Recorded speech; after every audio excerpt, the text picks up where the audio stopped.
આપ જોઈ રહ્યા છો દિવ્ય ભાવના ન્યૂઝ।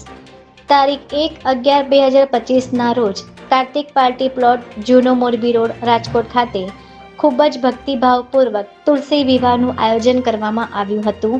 આ તુલસી વિવાહના અવસરે સવારે 8 કલાકે મંડપ મુહૂર્ત, બપોરે 4 કલાકે જાન આગમન, સાંજે 6:30 કલાકે હસ્તમેળાપ તેમજ સાંજે 7:30 કલાકે વિદાય સમારંભ યોજાયો હતો।